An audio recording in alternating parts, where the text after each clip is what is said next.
অশালীনতাকে promote করা হচ্ছে। একজন তো প্রমোশন পাইতে পাইতে সচিব হয়ে গেছে। সচিব হওয়ার জন্য এখন আর বিসিএস কোয়ালিফাই করা লাগবে না। সচিব হওয়ার জন্য দলীয় একটা পদ থাকলেই হবে। সচিব হওয়ার জন্য আজগুবি কিছু কথাবার্তা, বয় বক্তব্য, অন্যদেরকে হেয় করে, ক্যারেক্টার অ্যাসাসিনেশন করে কিছু প্র্যাকটিস করলেই আর ধাপে ধাপে প্রথমে অ্যাসিস্ট্যান্ট কমিশনার, তারপরে আস্তে আস্তে ডেপুটি কমিশনার, এরপরে জয়েন্ট সেক্রেটারি, অ্যাডিশনাল সেক্রেটারি, এত কষ্ট করা লাগবে না। শর্ট কোর্স, মাত্র 3 মাস প্র্যাকটিস করলে হয়ে যাবে। মনে রাখবেন, দুধ কলা দিয়ে যদি কাল সাপ পুষেন, একদিন সেই সাপের বলে আপনার জীবনও যেতে পারে। মনে রাখবেন, এরা কারো নয়। এরকম আচরণ যারা করে, যেই করুক, আমি কারো পার্টিকুলার নাম নিতে চাচ্ছি না, এরা আসলে মতলববাজ। এরা তাদের নিজের, এবং এরা সমাজকে ডুবায়, নিজেও ডুবে।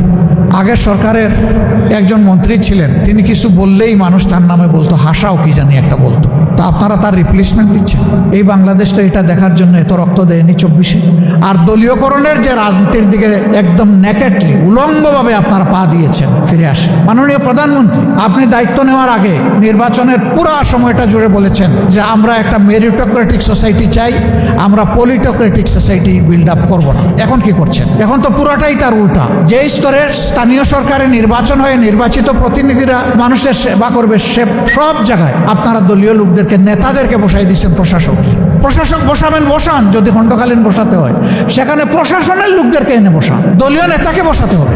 আপনারা সব জায়গা ব্লক করে রেখেছেন। এখন শুধু নির্বাচিত জায়গাও নয়, যে সমস্ত জায়গায় প্রশাসনের লোকদের দায়িত্ব পালন করার কথা, এখন সরাসরি সেখানে দলের নেতাদেরকে আপনারা পদায়ন করে দিচ্ছেন। বাংলাদেশের নূতন নজির আপনারা স্থাপন করছেন। সম্ভবত এই জাতি একটা দুর্ভাগা জাতি। নইলে পদে পদে শাসক গোষ্ঠী কেন জাতির সাথে এত প্রতারণা করে? কথা দিয়ে কেন কথা রাখে না? কেন নিজেদের কথার বাইরে চলে গিয়ে উল্টাটা করে? কিন্তু আবার জাতি সৌভাগ্যবান যে কোনো প্রতারককে এই জাতি ছেড়ে দেয়নি, ছেড়ে দেবে না ইনশাআল্লাহ। যারা দায়িত্বে আছেন তাদের সমালোচনা চলবেই। দায়িত্বে যদি থাকতে চান, সমালোচনা সহ্য করার গুণও আপনাদের থাকতে হবে। যদি সমালোচনা সহ্য না করে তুষামতকারীকে আপনারা যদি প্রমোট করলেন, লালন করেন, মনে রাখবেন সেই তুষামতকারীরাই আপনাদেরকে বঙ্গোপসাগরে ডুবে আসার। বিরোধী দল লাগবে না। মনে রাখবেন, হিস্ট্রি রিপিটস ইটসেলফ। সূর্য কিন্তু মাত্র একদিন পূর্ব দিকে উঠে না, আর একদিন পশ্চিম দিকে ডুবে না। প্রতিদিন উঠে, প্রতিদিন ডুবে। সূর্য যখন উঠে তখন শক্তিমত্তা নিয়ে উঠে। দুপুর পর্যন্ত মারাত্মক বীরত্বপনা থাকে, তার ঝাল থাকে অনেক, কিন্তু দুপুরের পর থেকে তার পতন শুরু হয় এবং শেষ পর্যন্ত গিয়ে সে ডুবতে বাধ্য হয়। কারো সূর্য মাথার উপরে দুপুরবেলা স্থির হয়ে থাকবে না, থাকে নাই অতীতে, আগামীতেও থাকবে, এই কথা চিন্তা করার কোনো কারণ নেই। তবে হ্যাঁ, যদি কোনো সরকার জনগণের অভিপ্রায়কে সম্মান করে চলে, তাহলে সেই সরকার মানুষের মনোজগতে শক্ত আসন বা ভিত্তি গড়ে তোলে। আর মানুষের অভিপ্রায়কে যারা অপমান, অগ্রাহ্য করে, জনগণ তাদের অন্তর থেকে তাদেরকে ঘৃণা করে, প্রত্যাখ্যান করে। এমনভাবে প্রত্যাখ্যান করে যে শেষ পর্যন্ত এই সৎসাহসটাও থাকে না যে নিজের দেশে আমি থাকি, আমি ফেস করি। দেশ ছেড়ে পালাতে বাধ্য হয়। আমরা বিশ্বাস করতে চাই, বর্তমান সরকারি দলে যারা আছেন তারা 17.5 বছর আমাদের মতোই মজলুম ছিলেন। আমি তাদেরকে একবার অনুরোধ করব, জাতির উপরে এই যে জুলুমের পাহাড় নেমে এসেছিল, এই ক্ষেত্রটা কেন, কিভাবে প্রস্তুত হয়েছিল, তারা যেন একবার চিন্তা করেন। তারা যেন চিন্তা করেন 17.5 বছর বাংলাদেশের মানুষ, বিশেষ করে সেই সরকারের বিরোধী যারা ছিলেন, বিরোধী রাজনৈতিক মতবাদে যারা বিশ্বাস করতেন, তারা সহ সমস্ত আলিম উলামা, সাংবাদিক মহল, সুশীল সমাজ, ব্যবসায়ীরা, সাধারণ মানুষেরা, শ্রমিক জনতারা, তারা কেমন ছিলেন, তারা যেন একটু চিন্তা করেন। তারা নিজেরাই বলেছেন তাদের সময় কেটেছে পাট খেতে, ধান খেতে। এখন হঠাৎ করে আল্লাহ তাআলা আমাদেরকে মুক্তি দিলেন একটা রক্তভেজা আন্দোলনের মাধ্যমে। তারপরে এই স্মৃতি তাড়াতাড়ি ভুলে গিয়ে যে খাসলতটা ফ্যাসিস্ট সরকারের ছিল, সেইটা আপনারা আবার ধারণ করতে যাচ্ছেন কেন? আমরা তো নতুন কিছুই দেখতে পাচ্ছি না। তখনকার ফ্যাসিস্টরা যা করেছে হুবহু তার একটা ফটোকপি আপনাদের মধ্যে আমরা দেখতে পাচ্ছি। কোন জিনিসটা আপনারা বাদ দিয়েছেন? কোন জিনিসের পরিবর্তন করেছেন? ওরা যেমন বিরোধী মতকে দমন করার জন্য ষড়যন্ত্র, অপপ্রচার এবং বল প্রয়োগের আশ্রয় নিয়েছিল, আপনারা সবগুলা ইতিমধ্যে নিয়ে ফেলেছেন। সংসদে আপনারা দেখেছেন, আমরা পরিষ্কার বলেছি, নির্বাচন তো একটা হয় নাই, দুটো হয়েছে। শপথ দুইটা নেওয়ার কথা ছিল, আমরা নিলাম, আপনারা নিলেন না কেন? সেই আপনারাই তো আমাদের মতো বলেছিলেন গণমুটে হা বলুন, তো জনগণ তো হা বলেছে। 70% মানুষ হা বলার পরে জনগণের এই অভিপ্রায়কে আপনারা অপমান করছেন কেন, অগ্রাহ্য করছেন কেন? 71-এর যুদ্ধ কেন হয়েছিল? বেসিক দুইটা কারণ ছিল। একটা ছিল বৈষম্য, আরেকটা ছিল জনগণের ভোটকে সম্মান না দেখানো। এখন হুবহু দেখি তাই সব কিছু, কোনো বেশ কম দেখতে পাচ্ছি না। জনৈক শামসুল আলমের কথা এখানে বলা হয়েছে, নাসির উদ্দিন পাটোয়ারি বলেছেন যে তিনি বিএনপির র্যাঙ্ক অ্যান্ড ফাইলের একজন অ্যাক্টিভিস্ট। তাকে কোথায় নিয়ে বসালেন? নির্বাচন কমিশনের অতিরিক্ত সচিব হিসাবে বসালেন। 1 বছরের জন্য আপনারা চুক্তিভিত্তিক তাকে নিয়োগ দিয়েছেন। আপনাদের মতলব আপনারাই ভালো জানেন। তবে এই 1 বছরের ভিতরে গুরুত্বপূর্ণ অনেকগুলো নির্বাচন হবে। যেই লোক তার দলের জন্য জানপ্রাণ দিয়ে কাজ করেছে, সেই লোককে একটা নিরপেক্ষ জায়গায় আপনারা পাঠিয়ে দিলেন। অথচ শেখ হাসিনার হাতে 14 সালের নির্বাচন, 18 সালের নির্বাচন, 24 সালের নির্বাচন, নির্বাচনের জেনোসাইড হয়েছিল। 14 নির্বাচনে বলা হয় সেখানে অবুঝ নিরীহ প্রাণীরা গিয়েছিল, মানুষ ভোট দিতে চায়নি। 18 সালের নির্বাচন ধৈর্য ধরতে পারে নাই, নিজেদের কর্তৃত্বে নিয়ন্ত্রণে সব কিছু থাকার পরেও নির্বাচনের আগের রাতেই সব কিছু সাবাড় করে ফেলেছিল। এই জন্যে অত্যন্ত ইনোসেন্ট একটা কান্ট্রি, কিন্তু বিশ্বে পাওয়ারফুল। তাদের বাংলাদেশি রাষ্ট্রদূত বলেছিলেন যে এটা মিডনাইট ইলেকশন, জনগণও তাই বলত। আর 24 সালে এসে আমিডামি করলেন। তো এই নির্বাচনগুলোকে জাতি ঘৃণা ভরে প্রত্যাখ্যান করেছিল, কিন্তু আবার সেই একই আয়োজন আমরা দেখতে পাচ্ছি। মনে রাখবেন, হিস্ট্রি রিপিটস ইটসেলফ। সূর্য কিন্তু মাত্র একদিন পূর্ব দিকে উঠে না, আর একদিন পশ্চিম দিকে ডুবে না, প্রতিদিন উঠে, প্রতিদিন ডুবে। সূর্য যখন উঠে তখন শক্তিমত্তা নিয়ে উঠে, দুপুর পর্যন্ত মারাত্মক বীরত্বপনা থাকে, তার ঝাল থাকে অনেক, কিন্তু দুপুরের পর থেকে তার পতন শুরু হয় এবং শেষ পর্যন্ত গিয়ে সে ডুবতে বাধ্য হয়। কারো সূর্য মাথার উপরে দুপুরবেলা স্থির হয়ে থাকবে না, থাকে নাই অতীতে, আগামীতেও থাকবে, এই কথা চিন্তা করার কোনো কারণ নেই। তবে হ্যাঁ, যদি কোনো সরকার জনগণের অভিপ্রায়কে সম্মান করে চলে, তাহলে সেই সরকার মানুষের মনোজগতে শক্ত আসন বা ভিত্তি গড়ে তোলে। আর মানুষের অভিপ্রায়কে যারা অপমান অগ্রাহ্য করে, জনগণ তাদের অন্তর থেকে তাদেরকে ঘৃণা করে প্রত্যাখ্যান করে, এমনভাবে প্রত্যাখ্যান করে যে শেষ পর্যন্ত এই সৎসাহসটাও থাকে না যে নিজের দেশে আমি থাকি, আমি ফেস করি, দেশ ছেড়ে পালাতে বাধ্য হয়। আমরা একটা মুসলিম সংগঠন, আপনারা জানেন 24 সালের 1 আগস্ট আমাদেরকে নিষিদ্ধ ঘোষণা করা হয়েছিল। আমরা এটাকে সাথে সাথে প্রত্যাখ্যান করেছিলাম। আমরা ধন্যবাদ জানাই, সেই দিন বিএনপিও এটাকে প্রত্যাখ্যান করেছিল, আমাদের সমস্ত গণতান্ত্রিক ধারার দলগুলা প্রত্যাখ্যান করেছিল, এলডিপি করেছিল। সম্ভবত সবার আগে এর প্রতিবাদ করেছিলেন ডক্টর কর্নেল অলি আহমদ। একে একে সবাই করেছে। আমরা সবার কাছে কৃতজ্ঞ, ঋণী, এটাই গণতন্ত্রের চেতনা। কিন্তু আফসোস, আমাদেরকে নিষিদ্ধ করেছিলেন নিজের গদিকে একদম নির্ভেজাল করার জন্য, নিরাপদ করার জন্য। কিন্তু 1, 2, 3, 4 এই 3 দিনেই মজাল উঠেছেন। 5ম দিনে দুপুরে রান্না করা ভাত ফেলেই চলে যেতে হয়েছিল। This is reality. এখানে আমাদের কোনো হাত নাই, সমস্ত হাত আল্লাহ তাআলার কুদরতের হাত, মহাশক্তিশালী আল্লাহর হাত। এই আল্লাহর উপর যাদের বিশ্বাস আছে, কোরআনের ওই আয়াতের উপর যাদের বিশ্বাস আছে, তুতিল মুলকা মান তাশা ওয়া তানজিউল মুলকা মিম্মান তাশা, তারা যেন ভুলে না যায় যে সমস্ত শক্তি কর্তৃত্ব মানুষের হাতে নয়, আল্লাহ তাআলার হাতে। মজলুমের আহাজারি যখন বাতাসকে ভারী করে ফেলে, আল্লাহ তাআলার সাহায্য তখন জমিনে নেমে আসে। কি হলো? মজলুম ছিলেন, এখন জালিম হতে যাচ্ছেন কেন? একটা ইনোসেন্ট ছেলে আলিফ, আমি তাকে দেখতে গিয়েছিলাম হসপিটালে। তার মা মানসিকভাবে ভারসাম্যহীন, বাবা অ্যাক্সিডেন্ট করে ওকে যে পড়ে আসেন বিছনায়, একটা মাত্র ভাই, সেও খুব সাউন্ড মনে হলো না। এই ছেলেটা ইন্টারমিডিয়েট পরীক্ষার্থী আগামীতে, সে একাধারে লেখাপড়া করে, টিউশনি করে তার পরিবার চালায়। এই ছেলেটাকে রোড দিয়ে পিটিয়ে তার চোখ শেষ করে দিলেন, দুনিয়া দেখার আলোটা নিভাই দিলেন। তো চোখ তো শেষ করেছিল, শেষ হাসি না, আপনারা আবার শুরু করলেন কেন? হ্যাঁ, পাটোয়ারি একটু গরম বক্তব্য দেয়, মাঝে মাঝে অনেকের কষ্ট হয়। সে নরম সুরে বলেছে, আমি আর গরম বক্তব্য দিব না, কোনো বক্তব্যই দিব না, শুধু আলিফের চোখটা ফিরিয়ে দেন মাননীয় প্রধানমন্ত্রী।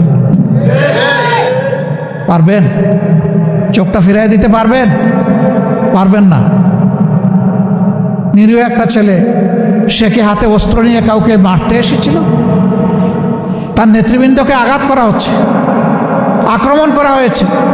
তার আবেগ এবং দায়িত্ববোধের জায়গা থেকে তাদেরকে প্রোটেক্ট করার জন্য সে এগিয়ে এসেছিল খালি হাতে।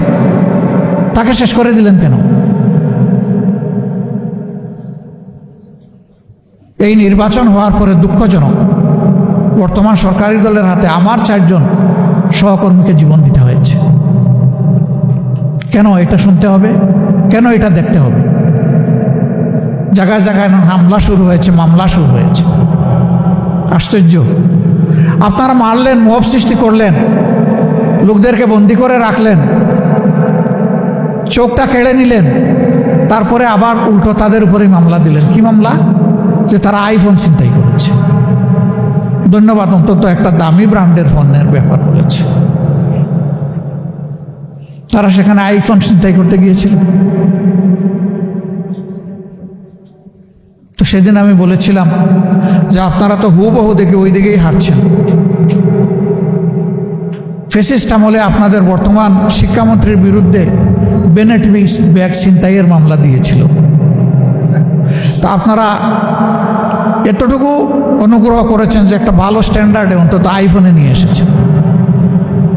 হুবহু ওইগুলোই আপনারা অনুসরণ করে চলছেন। কোন জিনিসটা বাদ দিলেন আপনি? এখানে আমাদের মধ্যে একমাত্র বর্ষিয়ান রাজনীতিবিদ ডক্টর কর্নেল অলি আহমদ বীর বিক্রম, তিনি আফসোস করে বলে গেলেন যে এখন রাজনীতিতে ইত্রামিকে প্রমোট করা হচ্ছে, অশালীনতাকে প্রমোট করা হচ্ছে। একজন তো প্রমোশন পাইতে পাইতে সচিব হয়ে গেছে। সচিব হওয়ার জন্য এখন আর বিসিএস কোয়ালিফাই করা লাগবে না। সচিব হওয়ার জন্য দলীয় একটা পদ থাকলেই হবে। সচিব হওয়ার জন্য আজগুবি কিছু কথাবার্তা, বয় বক্তব্য, অন্যদেরকে হেয় করে, ক্যারেক্টার অ্যাসাসিনেশন করে কিছু প্র্যাকটিস করলেই আর ধাপে ধাপে প্রথমে অ্যাসিস্ট্যান্ট কমিশনার, তারপরে আস্তে আস্তে ডেপুটি কমিশনার, এরপরে জয়েন্ট কমিশনার, মানে secretary, joint secretary, additional secretary. এত কষ্ট করা লাগবে না। শর্ট কোর্স, মাত্র 3 মাস প্র্যাকটিস করলে হয়ে যাবে। মনে রাখবেন, দুধ কলা দিয়ে যদি কাল সাপ পুষেন, একদিন সেই সাপের বলে আপনার জীবনও যেতে পারে। মনে রাখবেন, এরা কারো নয়। এরকম আচরণ যারা করে, যেই করুক, আমি কারো পার্টিকুলার নাম নিতে চাচ্ছি না, এরা আসলে মতলববাজ, এরা তাদের নিজের, এবং এরা সমাজকে ডুবায়, নিজেও ডুবে। আগের সরকারের একজন মন্ত্রী ছিলেন, তিনি কিছু বললেই মানুষ তার নামে বলতো, হাসাও কি জানি একটা বলতো। তা আপনারা তার রিপ্লেসমেন্ট দিচ্ছেন। সেইটা করছেন। এই বাংলাদেশ তো এটা দেখার জন্য এত রক্ত দেয়নি 24-এ। আমরা একটা অঙ্গীকার নিয়ে জনগণের একটা আকাঙ্ক্ষাকে লালন করে আমরা বাঁচতে চাই। আমাদের অঙ্গীকার 24 আমরা বৃথা যেতে দেব না ইনশাআল্লাহ। জুলাইকে আমরা হারিয়ে যেতে দেব না ইনশাআল্লাহ। জুলাইকে সব কিছুর বিনিময়ে বাঁচিয়ে রাখব। কারণ জুলাই এসেছে মূলত বৈষম্যকে মুগুরের আঘাত দেওয়ার জন্য। বৈষম্য আর চলবে না বাংলাদেশে। এখন যারা বৈষম্য করছেন সরকারে গিয়ে মাসুল আপনাদেরকেই দিতে হবে। আমরা জানি রাজপথ আমাদের ঠিকানা, আসল ঠিকানা। সেই রাজপথে নামলে অনেক কিছু হতে পারে। হ্যাঁ, হতে পারে ফাঁসির তক্তায় দাঁড়ানো লাগতে পারে। নাসিরুদ্দিন পাটোয়ারি বলেছে হয় জেলে আর না হয় কবরে। আমি বলবো না, আগের সরকারও আরেকটা জায়গা তৈরি করেছিল, সেটা আয়না করে। এরকম যত ঘর হোক সকল ঘরকে ইনশাআল্লাহ আমরা কোনো পাত্তাই দেব না। আমরা অঙ্গীকারবদ্ধ, গণভোটের রায় বাস্তবায়ন হবে ইনশাআল্লাহ, বাংলাদেশে হবে। 96 সাল নিয়ে জামাতকে কুঠা দেওয়া হয়, জামাতটা কি আওয়ামী লীগের সাথে জোট করেছে। তো সেই দিন জোটের একটা জবাব দিয়েছিলাম পার্লামেন্টের ভিতরে, আর বলেছি আগামীতে আল্লাহ তৌফিক দিলে বলবো। আজকে একটু বলি। 91 সালে পার্লামেন্ট গঠন হয়েছিল কিভাবে আপনারা জানেন? সরকার কিভাবে গঠন হয়েছিল? আমাদের সমর্থনের কারণে বিএনপি সেদিন সরকার গঠন করতে সক্ষম হয়েছিল। আমরা কোনো শর্ত দেই নাই যে আমাদেরকে 1-2জন মন্ত্রী দেন, 5-7টা মহিলা এমপি দেন, এই ডিপার্টমেন্টের চেয়ারম্যান দেন, অমুক জায়গার ডিসি দেন, কোনো কিছু আমরা বলিনি। আমরা চেয়েছিলাম একটা স্বৈরাচারী সরকার বিদায় নিয়েছে, বাংলাদেশটা রাজনীতির প্ল্যাটফর্মে ফিরে আসুক। আমরা চেয়েছিলাম জনগণের অভিপ্রায়ের আলোকে একটা সরকার পরিচালিত হোক। সরকার যখন গঠন হলো 94 সালে, অধ্যাপক গোলাম আজম সাহেব তৎকালীন ভারপ্রাপ্ত আমির জনাব আব্বাস আলী খানের নেতৃত্বে 4 জন তার ঘনিষ্ঠ দায়িত্বশীলকে পাঠালেন তৎকালীন প্রধানমন্ত্রীর কাছে। মাননীয় প্রধানমন্ত্রী, দলীয় সরকারের অধীনে নির্বাচন যখন বাংলাদেশে হয়েছে, প্রমাণ হয়েছে যে মানুষ স্বস্তিতে ভোট দিতে পারে না। মানুষের ভোটের কোনো প্রয়োজন হয় না, রেজাল্ট আগে থেকেই তৈরি থাকে, শুধু প্রকাশের অপেক্ষায় থাকে। যদি এই ধরনের একটা নন পলিটিক্যাল অরাজনৈতিক সরকারের অধীনে এবারকার নির্বাচনও না হতো, আপনি সরকার গঠন করতে পারতেন না। এটা প্রমাণ হয়েছে যে জনগণের ভোটের রায়ের প্রতিফলন পাওয়া গেছে। এইটাকে স্থায়ীভাবে সংবিধানের অংশ করুন। বিলটা সরকারি দলের পক্ষ থেকে আনুন, ক্রেডিটটা আপনারা নেন। এটার বিরোধিতা করে কেউ পার পাবে না এবং সংসদে কেউ বিরোধিতা করবে না, কারণ এইটাতে একমত হয়েই তো এই নির্বাচন হয়েছে। আমাকে মাফ করবেন, তিনি দুনিয়া থেকে চলে গেছেন।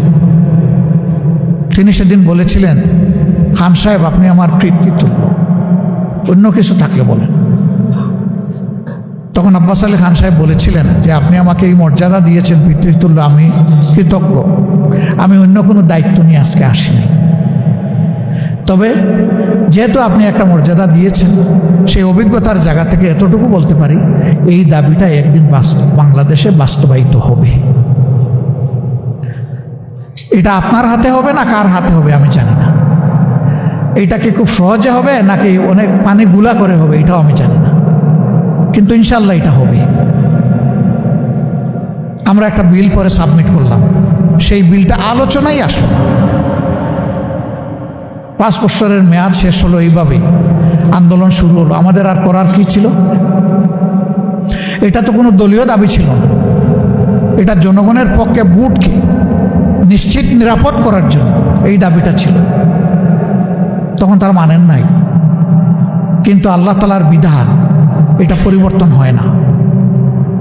এই মেয়াদ পূর্ণ করে খুবই ছোট্ট মেয়াদের জন্য তারা আরেকটা নির্বাচন দিয়ে, সেই নির্বাচনে মেজর পার্টিগুলো অংশগ্রহণ করে নাই। আপনারা জানেন বিএনপি করেছিল, তাদের সাথে একটা দলকে তারা বিশেষভাবে নিয়েছিলেন। কয়েকদিনের পার্লামেন্ট করে একমাত্র বিল যেটা পাশ করলেন সেটা কেয়ারটেকার সরকারের বিল। তাইলে এই বিলটা আগে করলেন না। জনগণকে কেন আপনি আন্দোলনের পথে ঠেলে দিলেন? কেন এত হরতাল অবরোধের প্রয়োজন হল? কেন জানমালের ক্ষতি হলো, কেন হাজার হাজার মামলা হলো? এই পানিটা গুলা করার তো দরকার ছিল। এবারও তারা নিজেরাই তাদের 31 দফার প্রথম দফায় সংস্কারের কথা বলেছে এবং নিজেরা ইলেকশনের সময় দাবি জানালেন, এখন সেটাই তারা মানেন না।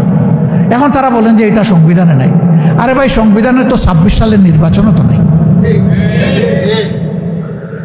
যদি সংবিধান খুঁজেন তাইলে এখন কোনো পার্লামেন্ট নাই। সংবিধান খুঁজলে এখন বর্তমান যে সরকারি দল ওটাও নাই, বর্তমান যে বিরোধী দল তাও নাই। এটা ছিল doctrine of necessity. Will of the people real is the supreme law. এর ভিত্তিতে এটা হয়েছে, জনগণ এটাই মেনে নিয়েছে। তো একটা মানলেন, আর একটা মানলেন না। আবার সেই আব্বাস আলী খান সাহেবের কথাই আমার মনে পড়ে, মানবেন তবে অনেক পানি গুলা করে নামবেন। এই ক্ষতিটা দেশের করবেন না। মেহরবানি করে সম্মানিত হন, জনগণের ভোটকে সম্মান করুন, তাহলে জনগণও আপনাদেরকে সম্মান করবে। আর দলীয়করণের যে রাজনীতির দিকে একদম নেকেটলি উলঙ্গভাবে আপনারা পা দিয়েছেন, ফিরে আসেন। মাননীয় প্রধানমন্ত্রী, আপনি দায়িত্ব নেওয়ার আগে নির্বাচনের পুরো সময়টা জুড়ে বলেছেন যে আমরা একটা মেরিটোক্রেটিক সোসাইটি চাই, আমরা পলিটোক্রেটিক সোসাইটি বিল্ড আপ করবো না। এখন কি করছেন? এখন তো পুরাটাই তার উল্টা। যে স্তরের স্থানীয় সরকারে নির্বাচন হয়ে নির্বাচিত প্রতিনিধিরা মানুষের সেবা করবে, সে সব জায়গায় আপনারা দলীয় লোকদেরকে, নেতাদেরকে বসাই দিচ্ছেন প্রশাসক। প্রশাসক বসাবেন, বসান, যদি খণ্ডকালীন বসাতে হয় সেখানে প্রশাসনের লোকদেরকে এনে বসান, দলীয় নেতাকে বসাতে হবে। এরপরে যত তাড়াতাড়ি পারেন নির্বাচনটা দিয়ে জনপ্রতিনিধিদের সুযোগ করে দেন। আপনারা সব জায়গা ব্লক করে রেখেছেন। এখন শুধু নির্বাচিত জায়গাও নয়, যে সমস্ত জায়গায় প্রশাসনের লোকদের দায়িত্ব পালন করার কথা, এখন সরাসরি সেখানে দলের নেতাদেরকে আপনারা পদায়ন করে দিচ্ছেন। বাংলাদেশের নূতন নজির আপনারা স্থাপন করছেন। আমরা পরিষ্কারভাবে ঘোষণা দিচ্ছি, এগুলো আমরা প্রত্যাখ্যান করলাম, এগুলো আমরা মানি না, এগুলো আমরা মানব না। তাহলে এই কোটা বিরোধী আন্দোলন ওরা করেছিল কেন? এই কারণেই তো করেছিল। এখন সেই কোটাকে আরো বিকট আকারে আপনারা নিয়ে এসেছেন। আন্দোলন কারো সৃষ্টি করতে হয় না। আন্দোলনের কজ যখন তৈরি হয়ে যায়, আন্দোলন তখন অটোমেটিক্যালি সামনে চলে আসে। সম্ভবত এই জাতি একটা দুর্ভাগা জাতি, নইলে পদে পদে শাসক গোষ্ঠী কেন জাতির সাথে এত প্রতারণা করে? কথা দিয়ে কেন কথা রাখে না? কেন নিজেদের কথার বাইরে চলে গিয়ে উল্টাটা করে? কিন্তু আবার জাতি সৌভাগ্যবান যে কোনো প্রতারককে এই জাতি ছেড়ে দেয়নি, ছেড়ে দেবে না ইনশাল্লাহ। আমরা বিএনপিকে, বর্তমান সরকারকে একটা প্রতারক দল হিসাবে আমরা দেখতে চাই না, শাসক হিসাবে দেখতে চাই না। আমরা চাই তারা জনগণের সাথে দেওয়া ওয়াদাটা অন্তত রক্ষা করুক। আমরা কথা দিয়ে যাচ্ছি, লড়াই আমাদের চলবে ইনশাল্লাহ। সংসদে আবারও বলছি, ততদিন থাকব যতদিন টাকা দেশ এবং জনগণের জন্য প্রয়োজন মনে করব। যখন মনে করব আর প্রয়োজন নাই, তখন ওই জনগণের কাতারেই মিশে যাব ইনশাল্লাহ পুরোপুরি। এখন আমাদের ক্ষেত্র দুইটা, একটা সংসদ সমাধান হলে ঠিক আছে, না হইলে আমাদের রাজপথ। রাজপথ কেউ কেড়ে নিতে পারবে না ইনশাল্লাহ।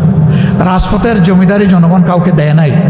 এই যে মব সৃষ্টি করা হচ্ছে বিভিন্ন জায়গায়, মবের বিরুদ্ধে কথা বলেছিলেন যে নতুন বাংলাদেশে আর মব হবে না, তো এখন কারা করে এই মব? এই মবগুলো বন্ধ করেন। আমিও যদি মব করি আমারও হাত অবশ করে দেন, এবং মনে রাখবেন আপনারাও মব করে বেশি দূর হাত বাড়াতে পারবেন না, সেই হাতটাও ইনশাল্লাহ অবশ হয়ে যাবে। আমরা সকল মবের বিরুদ্ধে। হ্যাঁ, আমি ব্যক্তিগতভাবে কারো সম্মানহানি করে ব্যক্তিগত আঘাত দিয়ে কথা বলার পক্ষে না। আমি চাই যুক্তির সাথে আমরা কথা বলবো, আমার কথা বলিষ্ঠ হবে নিঃসন্দেহে, কোনো দুর্বলতা থাকবে না, কিন্তু ব্যক্তিকে আঘাত করার প্রয়োজন আমাদের নাই। ব্যক্তি আর দায়িত্ব কিন্তু আবার এক জিনিস না, এখানে ভুল করা যাবে না। যারা দায়িত্বে আছেন তাদের সমালোচনা চলবেই। দায়িত্বে যদি থাকতে চান, সমালোচনা সহ্য করার গুণও আপনাদের থাকতে হবে। যদি সমালোচনা সহ্য না করে তুষামতকারীকে আপনারা যদি প্রমোট করলেন, লালন করেন, মনে রাখবেন সেই তুষামতকারীরাই আপনাদেরকে বঙ্গোপসাগরে ডুবে আসা। বিরোধী দল লাগবে না, সেই পথ থেকে ফিরে আসো, জনগণের অভিপ্রায়ের দিকে ফিরে আসো। আজকের জুলাইয়ের এটাই আপনাদের কাছে আমাদের অঙ্গীকার। জীবন একটাই, আল্লাহর জন্য জনগণের প্রয়োজনে দিতে চাই, আল্লাহ যেন কবুল করেন। হুমকি দামকে সংসদের ভিতরে দেওয়া হয়েছে। একজন বললেন যে অতীতের যে পাওনা আপনাদের ছিল এখনও বাড়াবাড়ি করলে সেটা হবে। আমি বললাম যে এটা দেখে দেখেই বাংলাদেশ আজকে এই পর্যায়ে এসেছে, ওটা নতুন করে হুমকি দেবেন না আমাদেরকে। কি আশ্চর্য, কি অভদ্রতা! সংসদের ভিতরে পর্যন্ত কোন জায়গায় বসে কথা বলছে এই সেন্সটুকুও নেই। সারা দুনিয়ার মানুষের কাছে চলে যাচ্ছে, লাইভ কাস্ট হচ্ছে, কি বলছে সেই সেন্সটাও তাই। আবার দেখি যে অনেকে এই সমস্ত নোংরা কথায় টেবিল চাপড়ায়। আশ্চর্য! টেবিল চাপড়াবেন ভালো জিনিস, খারাপ জিনিসকে এখন সমর্থন করেন। ভালো থাকবেন সবাই, ইনশাল্লাহ ভালো থাকবো। আমরা লড়াই করেই ভালো থাকবো, মাথা নত করব না, মাথা উঁচু করে ইনশাল্লাহ সামনের দিকে এগিয়ে যাব। বাংলাদেশ এগিয়ে যাবে, বাংলাদেশ মুক্তি পাবে ইনশাল্লাহ। আল্লাহ হাফেজ। বাংলাদেশ জিন্দাবাদ, লেবার পার্টি জিন্দাবাদ। আসসালামু আলাইকুম রহমতুল্লাহ। হাসিনা তো চোরামির রাস্তা করেই দিয়ে গেছে, আবার নতুন করে কেন চোরামি হবে? এই আপনারা যারা ভিডিও দিবেন এটার নিচে কমেন্টগুলো দেখেন, এমন শব্দ যেগুলো সারা জীবনে কখনো শুনে আসি নাই। গ্যাস পাওয়া যাচ্ছে না ভাই, গ্যাস পাওয়া যাচ্ছে না, সারাদিন গ্যাস নাই, রাত 12টার পরে গ্যাস আসে। যেখানে আপনারা আইসা 2 মাসের মাথায় বলছেন গ্যাসের দাম বাড়াবেন না, বিদ্যুতের দাম বাড়াবেন না, 1 মাসের মাথায় দাম বাড়ায় দিয়েছেন। এই শয়তানি কেন আমাদের জন্য? এই মস্কার আমরা মেনে নিব না ভাই। গ্যাস পাওয়া যাচ্ছে না ভাই, গ্যাস পাওয়া যাচ্ছে না, সারাদিন গ্যাস নাই, রাত 12টার পরে গ্যাস আসে। জ্বালানি মন্ত্রীকে কি উনি কি মানে কি ওনারা তো এসি রুমে থাকে, হ্যাঁ ওনারা রেডিমেড সব কিছু ওনাদের মানে ওনারা তো দেশে কি হইতেছে এগুলো দেখার তো ওনাদের সময় নাই।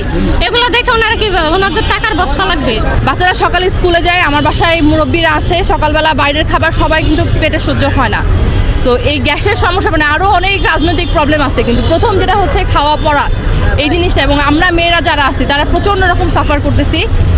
বাসায় মানে সকালে যে বাবুদের স্কুলে পাঠাবো প্রতিদিন দেরি হচ্ছে, রাতের খাবার রান্না করে সেটা গরম করে খাওয়ানো এটা সবার পেটেও সহ্য হয় না। গ্যাসের সমস্যা এটা যদি সমাধান না হয় আমাদের রেগুলার মানে ডে টু ডে লাইফে আমাদের প্রবলেম হচ্ছে। তো গ্যাসের সমস্যাটা অবশ্যই এটা নোটিস করতে হবে। জ্বালানি মন্ত্রীর বাসায় তো ভাই কারেন্টের চুলা আছে, কারেন্টের চুলা থাকে, তাদের বাসায় ওভেন আছে ভাই। আমরা তো মধ্যবিত্ত মানুষ ভাই, আমাদের বাসায় ওভেনও নাই, কারেন্টের চুলাও নাই, গ্যাস দিয়ে রান্না করতে হয়। তো সেই গ্যাসের সংকট, সকালবেলা নাস্তা বানাইতে পারি না, চুলায় এমন ভাবে গ্যাস উঠে, আমার কাঠের লাড়কি দিয়ে তো রান্না হবে না। চুলায় কি গ্যাসের চুলায় লাড়কি দিয়ে রান্না করা যায়? আগুন ধরলে এটা দায়ভার নিবে কে? এই আপনারা যারা ভিডিও দিবেন এটার নিচে কমেন্টগুলো দেখেন, এমন শব্দ যেগুলো সারা জীবনে কখনো শুনে আসি নাই। এখানে মানে সবাই আসছি আমরা দেশকে ভালোবেসে, মানে এখন এটা হয়ে গেছে যে আমরা দেশের পক্ষে কথা বলতেছি, এটাই মনে হচ্ছে যে একটা অন্যায় হয়ে গেছে এবং আমাদেরকে গালি দেওয়া যায়, যত খুশি গালি দেওয়া যাবে, কিন্তু আমরা প্রধানমন্ত্রীকে বলতে পর্যন্ত পারবো না, তাকে কিছুই বলা যাবে না। তাহলে আমরা কাকে বলবো?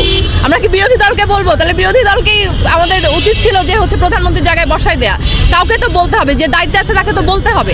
আমাদের কমেন্টে তো প্রত্যেকটা দেখা সম্ভব না, জানি না, অনেকে সান্ত্বনা দেওয়ার জন্য বট বলবে, এই বলবে, সেই বলবে, কিন্তু ভাই গালিগুলো যখন দেখবেন মানে এটা মেন্টাল টর্চার। আপনারা যদি উস্কানিমূলক শব্দ নিয়ে এত সমস্যা হয়, যেখানে সন্ত্রাস বা যেখানে লেজিটিমেট কথা যেগুলো চাঁদাবাজ এগুলো নিয়ে বলা হচ্ছে, সেখানে আমাদের মেয়েদের জাস্ট আপনারাই শুধু দেখবেন যে একটা খুব ছোট নেতা, অনেক বড় নেতা না, অনেক কিছু যে আমরা তারেক রহমানের জন্য থ্রেড হয়ে যাচ্ছে এরকম না, কিন্তু যেই পরিমাণ মেন্টাল টর্চার এবং যেই পরিমাণ ভাষাগত অ্যাটাক করা হয় এটা অবশ্যই নোটিস করবেন। এটা খুবই মেন্টাল টর্চার। এটা মানে যদি ওই উস্কানি নিয়ে আপনারা কথা বলেন, ওইটা যদি সমাজ নোটিস করে তাহলে অবশ্যই নোটিস করতে হবে যে আমরা যারা মেয়েরা একটু 24-এর পরে দেশকে ভালোবেসে সামনে আসছি তারা কীভাবে